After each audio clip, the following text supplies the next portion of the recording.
నమస్కారం NSTV news కి స్వాగతం. నా పేరు సంధ్య. ముందుగా వార్తల్లోని ముఖ్యాంశాలు. రైతులను అన్ని విధాలా ఈ కాంగ్రెస్ ప్రభుత్వం మోసం చేసిందని ముధోల్ శాసనసభ్యులు పవర్ రామారావు పటేల్ ఆదిలాబాద్ జిల్లా జైనాథ్ మండల కేంద్రంలో నిర్వహించిన రైతు పోరుబాటు కార్యక్రమంలో అన్నారు. ఎన్నికలకు ముందు అనేక హామీలు ఇచ్చి వాటిని నీరుగార్చే ప్రయత్నం చేస్తున్నారని మండిపడ్డారు. వరంగల్ డిక్లరేషన్లో సైతం రైతులకు ఇచ్చిన అనేక హామీలు ఈ ప్రభుత్వం అమలు చేయడం లేదని అన్నారు.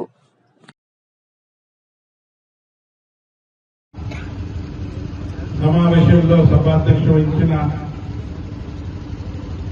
ఆదిలాబాద్ శాసనసభ్యులు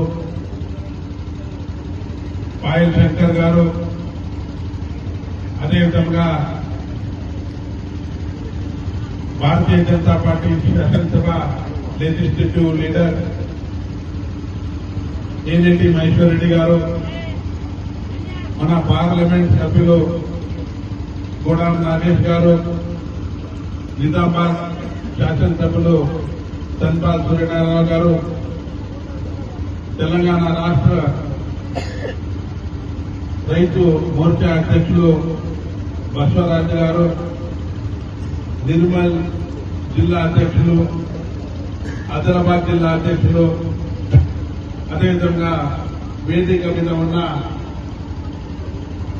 నాయకులు, రైతు సోదరులు, పత్రికా విలేకరులు అందరికీ పేరు పేరున నమస్సుమంజలి తెలియజేస్తున్నాను.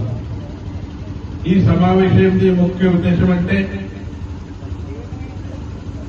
ముఖ్యమంత్రి రేవంత్ రెడ్డి గారు వరంగల్ డిక్లరేషన్ లో ఫసల్ బీమా నేను గవర్నమెంట్ లో వచ్చిన తర్వాత అమలు చేస్తానని చెప్పడంతో 2.5 సంవత్సరాలు ఆయా ఇంతవరకు కూడా ఫసల్ బీమా మీద అసెంబ్లీలో మాట్లాడిన తర్వాత కూడా ఆయన ఎటువంటి చర్యలు తీసుకుంటున్నారు. దానికోసం ప్రతి నియోజకవర్గం నుంచి రైతు సోదరులతో దరఖాస్తులు స్వీకరించి అసెంబ్లీలో నడిచి ఇప్పుడు 16th మార్చ్ నుంచి ఏదైతే అసెంబ్లీ నడుస్తుంది ఆ అసెంబ్లీలో అందరూ మా 8 బీజేపీ శాసనసభ్యులు అక్కడ దరఖాస్తులు ఇవ్వాలని ఒక దృఢ నిశ్చయంతో ఈ సమావేశం పెట్టడం జరిగింది. అదేవిధంగా ముఖ్యమంత్రి కాకనా ముందు కాంగ్రెస్ పార్టీ అధ్యక్షుడు ఉన్నప్పుడు ఎన్నో హామీలు ఇచ్చాడు, గ్యారంటీలు ఇచ్చాడు. రైతు భరోసా అనుకోండి, ఆడిపట్టెలకు 25,000 అనుకోండి, ఓల్డ్ ఏజ్ పెన్షన్ అనుకోండి, ఏది కూడా హామీ పూర్తి చేయక 2.5 సంవత్సరాలు గడిచిపోయింది. అసెంబ్లీలో మాట్లాడితే ఎక్కడన్నా మాట్లాడితే నా బట్టలు తిప్పేస్తే కూడా నా దగ్గర పైసలు లేవని అంటాడు. అరే అయ్యా, నువ్వు ఏదైతే హామీలు ఇచ్చినో ఆ హామీలు ఇచ్చినప్పుడు గవర్నమెంట్ పరిస్థితి ఏముంది?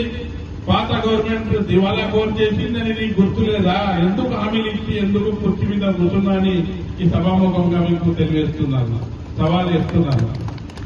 ఏదైతే హామీ ఇచ్చిందో ఆ హామీలు పూర్తి చేయకుంటే ఇంకా 2.5 సంవత్సరాల వరకు మా భారతీయ జనతా పార్టీ రైతుల పక్షాన కొట్లాడుతుందని సమావేశంలో మీకు సమాముఖంగా తెలియజేస్తున్నాము. ఏదేమైనా ఫసల్ బీమా యోజన అమలు చేయాలి. పక్కనే మహారాష్ట్ర గవర్నమెంట్ ఉంది, మన బార్డర్ దగ్గరనే, మన బార్డర్ దగ్గర ఉన్నాం. నేను కూడా బార్డర్ దగ్గరనే ఉంటాం మహారాష్ట్రలో. నాకు కూడా మహారాష్ట్రలో కొన్ని ల్యాండ్స్ ఉన్నాయి. ఆ ల్యాండ్స్ లో డ్యామేజ్ అయితే నాకు గవర్నమెంట్ నుంచి ఇన్సూరెన్స్ నుంచి పైసలు వస్తున్నాయి. కానీ ఈ గవర్నమెంట్ లో ఉన్న ల్యాండ్స్లలో నష్టమైతే రైతులు నష్టపడుతున్నారు. కానీ ఈ గవర్నమెంట్ తెలివి రాకచ్చిందని ఈ సభాముఖంగా తెలియదు. ఏది ఏమైనా ఫసల్ బీమా అమలు చేయాలి, రైతు భరోసా ఇయ్యాలని ఈ సమావేశంలో ఏకపక్షంగా అందరితో కలిసి అసెంబ్లీలో పోరాడతామని చెప్పి ఈ సమావేశానికి హాజరైన అందరు రైతు సోదరులకు నా తరఫున ప్రత్యేక ధన్యవాదాలు తెలియజేస్తూ ముగిస్తున్నాను. జై హింద్, జై భారత్.